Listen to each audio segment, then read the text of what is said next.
विपक्ष की हार देख आप सांसद संजय सिंह अभी सही बेचैन हो उठे हैं और घबराहट में वो जो कर रहे हैं उससे उनकी पोल खुल रही है। नमस्कार, मैं हूं अभिषेक आर्यन और आप देख रहे हैं OMH न्यूज। दोस्तों, विपक्ष का एकमात्र काम रह गया है कि कैसे भी करके देश की जनता को भ्रमित करो और उन्हें ये समझाने की कोशिश करो कि जो सरकार चल रही है वो आपके हक छीन लेगी।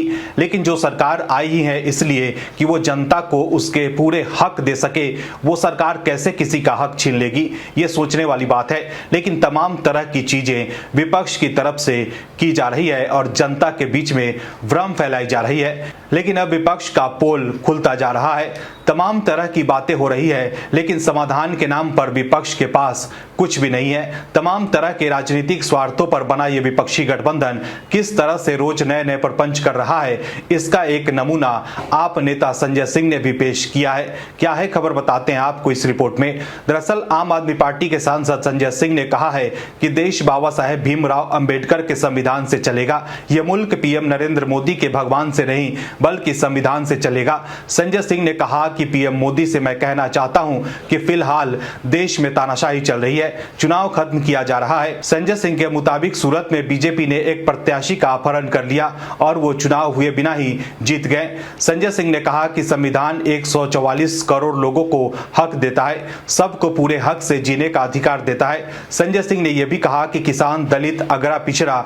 और सवर्ण हर किसी को हक से जीने का अधिकार है। संजय सिंह ने इससे पहले पीएम मोदी की भाषा को लेकर उन्हें घेरा था।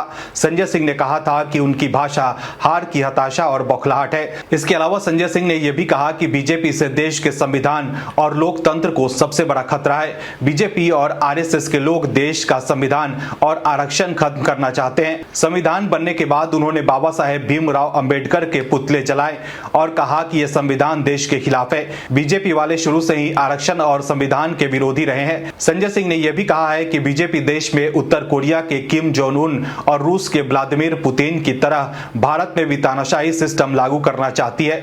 चंडीगढ़ मेयर चुनाव में आपने इसका उदाहरण देखा।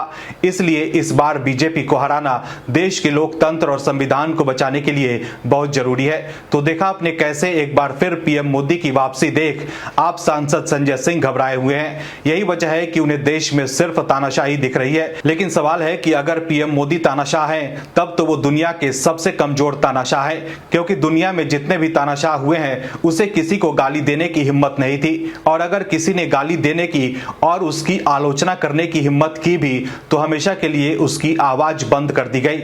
लेकिन इस देश में तो विपक्ष का हर कोई पीएम मोदी को गाली दे रहा है और जमकर पीएम मोदी की आलोचना भी कर रहा है। लेकिन दूसरी तरफ विपक्ष के लोग ये भी कह रहे हैं कि देश में तानाशाह है। संजय सिंह ने एक्स पर एक पोस्ट में पीएम मोदी को फेंकू कहा है। संजय सिंह प्रधानमंत्री पद पर बैठे पीएम मोदी को लेकर अब शब्दों का इस्तेमाल करते हैं, लेकिन फिर भी वो पीएम मोदी को तानाशाह कहते हैं। ऐसे में वो खुद ही अपने बयानों से एक्सपोज हो रहे हैं। आपकी क्या है राय इस खबर पर, आप हमें कमेंट में जरूर बताइए। साथ ही अगर आपने अब तक चैनल को सब्सक्राइब नहीं किया है तो अभी कर लीजिए। और भी वीडियोस देखने के लिए चैनल को सब्सक्राइब करें और बेल आइकन को दबाएं।